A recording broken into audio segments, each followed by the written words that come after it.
welcome to Safe About Rugby League. We're going to do the predictions this week. Ben against Jack. Ben leading 1-0 from last week. I think took an early lead. Lucky. I think a lot of the early fixtures, I think they picked the same team, but Ben took an early lead on Friday with Castleford beating Wigan. I think Jack was looking to pull it back on Sunday with Wakefield, but obviously Storm Cara turned up. So Storm Cara favoured Ben this week. So it's 1-0 to Ben. So we can do this every week. We're going to tot it up. We'll start on Thursday, the Sky game, which is Wigan against Toronto. Wigan lost at Castleford, as we said, Friday night, and Toronto were quite close losers at Salford on Saturday. Ben, which way? Well, I'm siding with Wigan. I think it's pretty obvious. I think Adrian Lambert got stuck into him after that Castleford game. They really weren't good. It's strange, really, because there were no real notable injuries, but they just seem to be lacking something. I don't know if it's when they got to Castleford, they always seem to struggle. I mean, they got a terrible record there. It's quite a small pitch, and they just struggled for creativity. I think he said after the first game of the season, Jackson Hastings has only been with them for three weeks before that first game. And even though that wasn't massively evident in the Warrington game, I think it was in the Cass game, because they really struggled. Like, they were struggling, players running the wrong lines, and the combinations just seemed a bit out. A lot of errors. Yeah, and Castlewood took advantage of that, and a lot of ill discipline actually from Wigan. So to Castlewood kicking like a few penalty goals in the second half that got them over the line. So yeah, I think Lamwiller got stuck into them. Obviously Toronto run Salford quite close to the game he went to, but yeah, I don't see them going to the DW and winning. I think Wigan will respond, and I think they'll win by probably about 16 points. Jack? I completely agree. Wigan, for me, looked too strong. We mentioned they struggled at Castleford, obviously, for those reasons. I don't think I can add too much else. I know they had a young halfback, Harry Smith, came in, maybe disrupted the partnerships and the systems a little bit. Nothing against him, he's a good looking. Do you think he's a good player for the future? Yeah. But I think this early on in the season that might have just knocked them a little bit. Toronto, I think they're improving. They're getting there. The ship's sort of steady, and they're still getting up to speed, coming to terms with Super League at the minute. And I think this game would probably come a bit too early for them to win. They might surprise us all, but Sonny Bill's missing as well. He was really good against Salford. I was impressed that the team bonding they've got is tremendous. I think they are lacking a few players. I think the dispensation they're asking for looks like they do need it, but the team spirit's tremendous, and they all look to him. They were certainly a better team when he was on the pitch. Yeah, but no, I still think it's too early for them. I've gone Wigan by 18. Okay, I think. So we're tied there then. So we'll move on to Friday. We'll start with the live game on Friday, which is Salford against Huddersfield. Like I say, Salford they look really decent against Toronto, as mentioned. But the only thing I was worried about, I think the second half, I think they were winning 16-4. They looked basically cruising, but they did let Toronto back in the game with a few mistakes. So that'd be a worry. Okay, Ben, I'll start with you on this one. Salford's quite a difficult one. Obviously, the first week of the season, they were hammered by Saints, weren't they? But there were some promising signs in the first quarter of that game. I think they really collapsed, and Ian Watson recognised that. He said once they kind of just lost the way and lost the game plan, and they were taught a lesson by Saints. And I think there's the argument, obviously, with Huddersfield not playing. It sounds like who's it going to favour? But I was going to ask you that. Who would you go for on that? Well, I think if it was 10-15 rounds in, I would say it might favour the team that have had the rest. But I just think 2 rounds into the season, I think you need to be playing. Yeah, I think so. And I think it will favour Salford. And with that first win on the board, they played well against Toronto. Home advantage, I think they'll just get over the line against Huddersfield. So you're going Salford by? I'm going Salford by 4. Salford by 4. Well, I'm going to go Huddersfield by 10. You mentioned, I know the break might affect things, but at the end of the day, Simon Wolford's a good coach. He's a smart coach, and he will know the kind of routines and drills that he needs to put his side through to mimic those game situations. Obviously, it's not the same thing, and obviously Salford will be looking to to carry on that momentum from last week. But I still think Huddersfield look like one of the strongest sides in this competition in the early stages anyway. I think they could push for the 5 this year. They really can bounce back from last year. Aidan Seas is a class act. He's so good. We saw it at Catalans, how much he ran that side. Just about fit for Man of Steel now, I think. I think he's up there somewhere. And so I think as much as Huddersfield won't have that momentum to carry into the game like Salford will, their quality and and just sharpness and how good they look this year, I think that will carry them through. I think they'll win it by 10. Huddersfield the team of the week in week 1. I think. I think it went a bit under the radar. Just on the week off. Obviously, the 4 teams that didn't play Sunday. Are you with Ben? Do you think it probably favours the teams that played, or would you? I think he's right in saying that this early on in the season, you don't want to be having big breaks between games, and I think it may hinder a couple of sides just in terms of the match fitness and the the combinations that are still developing for certain sides. But I think at the end of the day, it's professional sport, and we won't see too many teams affected if the quality is there.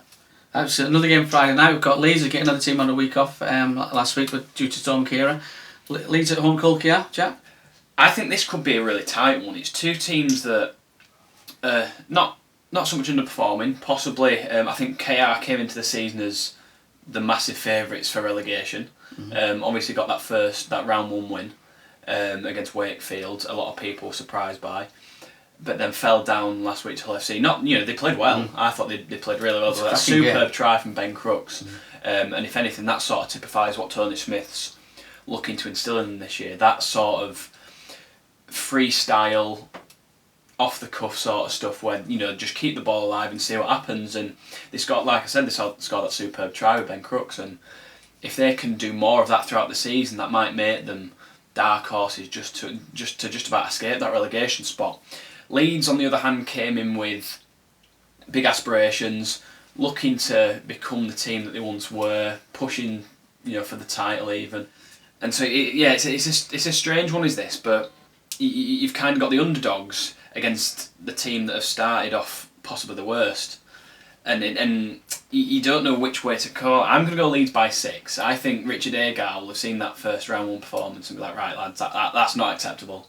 He will have drilled them hard in the past couple of weeks. Well, they were building towards Huddersfield, but now they're building towards KR, and will beyond that.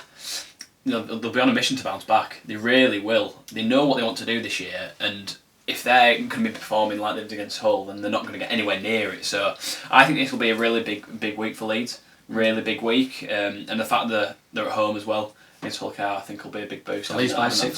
Well, like you said, there's not much to go off so far, and the only thing I can go off is that they've both played Hull FC, and I think Hull KR put up a much better fight, albeit at a different ground, different conditions, etc. Could you say that's to do with the derby though? Yeah. There's so much more rivalry. Potentially, but Hull KR were brilliant against Wakefield as well, and they actually look good, and I think you can put it down to the derby, but I mean there's been plenty of blowouts in the derbies. Hull FC have put on big scores against KR in recent times, and I think the fact that they ran them that close, and what you just said, their style of rugby looks really good, and I just can't see a massive improvement from Leeds in that space of time we've had since the Hull game. I'm just not seeing it, and I just think with that extra game and having looked a lot better, I think Hull will beat them, and I think it'll probably be by about.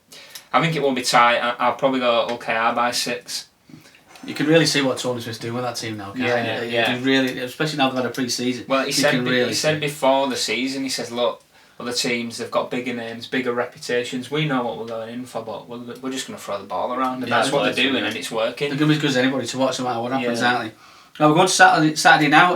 Another team who had the weekend off, Catalans, who went to play Wakefield.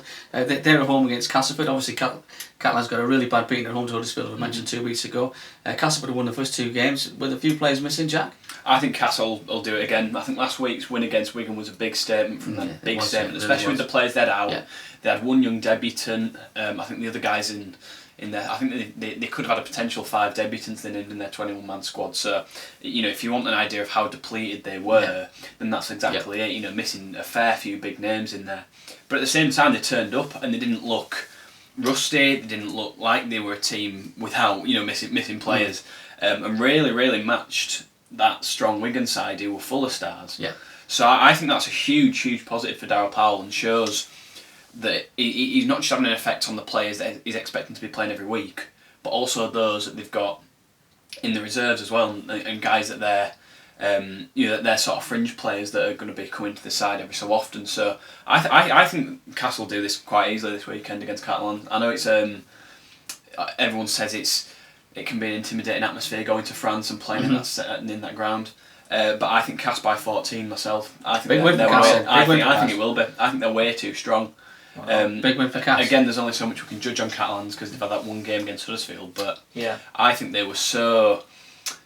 They were just dominated so much by Huddersfield. And I think Cass are a fairly similar side in terms of the quality and the style of play. So I think Cass will walk it. Obviously, Catalan the week off, but they said all the travel, they've been over here, that's come over here. Yeah. So, Ben, what do you Well, they tried to get that Whitfield game on, didn't they? Like you Yeah. said. And I think that will have had a bit of an effect on them. Just on Castleford, I mean, they were much the better team against Wigan. I'd said go that as far before, as saying, yeah. and with all the players they had out, and you mentioned that young Sam Hall on the bench, 17-year-old, and then there was Jake Truman went off in the second half, I think, with a migraine, and Jax O'Neill, another young lad, came in there and almost just fit straight into that structure. And exactly. I think I said it last week, it's just a Darryl Powell coach side. They just coached well. Yeah. They all just fit in seamlessly every player that comes in, and despite having all them players out and probably having more players out this week, I just think they've got a good balance. They always seem to have a good balance, and I think Cass will win the game, maybe not by that many. I think it could be tight. I think Catalan will have a point to prove, but I'm going to go Cass by 8 points, I think. So it's both really comfortable for Castleford then, yeah. I'd say so. Yeah, that's good. Well, Sunday we've got the Steve Prescott Trophy, Hull against St Anne's, the first leg. I'm not sure they're playing twice or three times this year, but obviously the scores all add up, and I think Saints won it last year. Saints probably won it most years. Hull won the first two games, looked really impressive. I think the derby was probably the best game of the season so far. Looked brilliant game to watch. Saints started well against Salford. Struggled a little bit against Warrington. I mean, they're actually missing a few players now, Saints, aren't they? Which some of them didn't really have for a couple of years. So where are you going on this one, Hull and Saints, Ben? Well, it's really tough to call, to be honest. If you'd have asked me this before last week, I would have said St Helens, but like I said, they've got that reality check at Warrington, not just getting beat, but they got beat in every aspect of that game.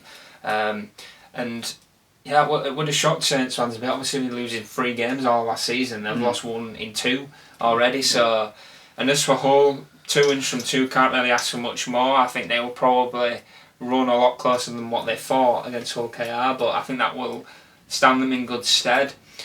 It's difficult because I think it was the last game of last season. Saints went to Hull and got that convincing win, and Hull had everything to play for, and Saints really didn't, to be honest.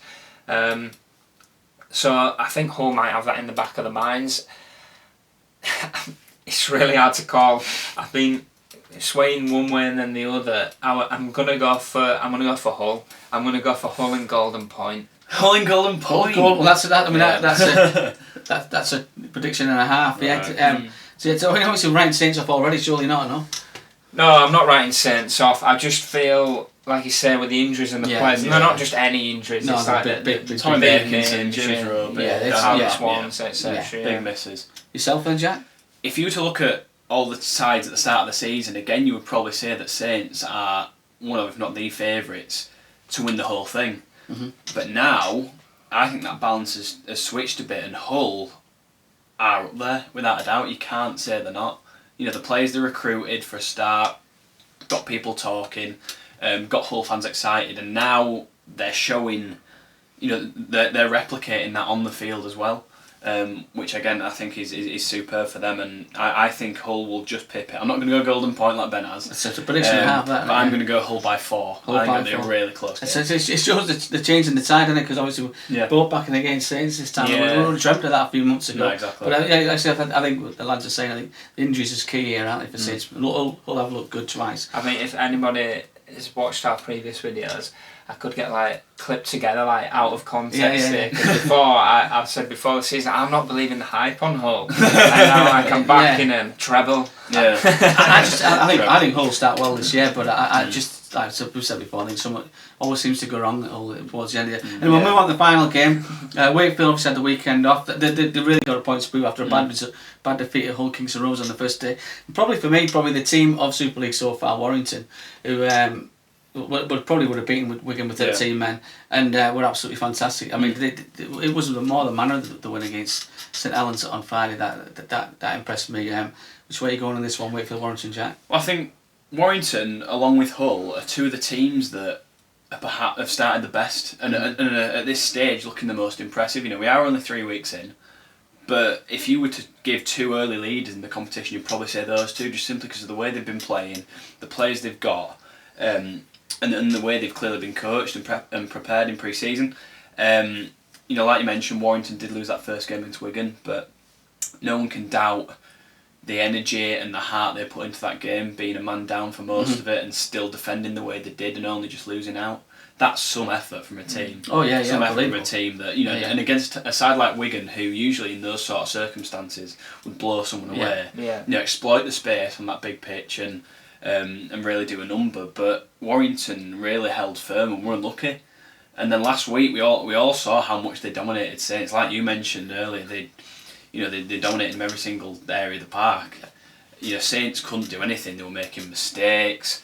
They were struggling to make yardage. The kicks weren't on point, and that's all due to Warrington's pressure and just relentless energy.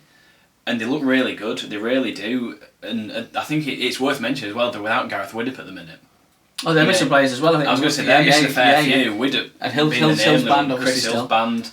But they've really unearthed a couple of little gems. Matty Ashton at the back. Yeah. What a player he's looking so far. I know we're only 2 games in, but how good he's looking. Mm-hmm. And I think they're really starting to build that partnership of Ashton, Ratchford and Blake Austin, and obviously Darryl Clark as well at 9. Good to see players in the Championship doing it. It's brilliant. It's brilliant. And yeah, I just love the way Warrington are playing. I think they're probably one of the most entertaining teams in the league. Yeah. And you know, hopefully that'll continue throughout the season. So on Wakey, I think again they missed their game, which I think out of the 4 teams that missed fixtures at the weekend, I think Wakey will be the most affected. Yeah. I think after that first round 1 loss to Hull KR, they really needed a game to bounce back. I think Catalans at home would have been a good opportunity to do that. Their first home game against a team that are, you know, are fairly similar in terms of, you know, they're not predicted huge things for the season. Whereas now they're playing against arguably one of the most informed sides in the league. So I think Wakey are going to struggle. I think Warrington again will be relishing the chance to put another big score on someone. I'm going Warrington by 18. Big Warrington At win least then. 18, I think. Yeah. Okay, Ben. Well, it's interesting that you mentioned Gareth Widdop because I think he's actually going to come back this week. Oh, he's back this week? Well, we don't know for sure, but I think Steve Price said he's got a chance. Right. So if he comes back in, you've got to anticipate he'll reshuffle the players around. Well, I was going to say, who would you move? It's interesting, isn't it? Yeah, because Matty Ashton's been unbelievable. You wouldn't like to see him dropped. He certainly doesn't deserve to be dropped, does he? But I think he will find a place for Gareth Widdop somewhere. You can't class act. So with that, I have to go with Warrington. However, I do think it won't be a massive score. I just think Wakefield, I mean, I don't know what the conditions are going to be like there on Sunday, but I think Warrington are a kind of team that suit a drier pitch, you know, they're very quick, and I think Wakefield might drag them into a bit of a scrap, drag them into a bit of an arm wrestle, so I think it could be quite close, but I think Warrington will just get over the line, so I'm going to go for Warrington by 4. A lot closer. Yeah. A lot closer then. Well, we've got... very close. We've only got 2 games where... the 2 Friday games. Yeah, the 2 Friday games where we have different... We always disagree on 2, but when it comes down to that... Obviously, the margins of victory are a lot... So obviously we'll top these up, see what happens at the weekend. Yeah. Love to hear where you think the points will be going this weekend. Particularly again what we're talking about at the start. But where do you think the weekend off last week's going to benefit the teams that played or the teams that didn't play? I think that could be really interesting this weekend. But like I say, like and subscribe to the page. We'll send you more videos like this. We'll see you soon. See you later.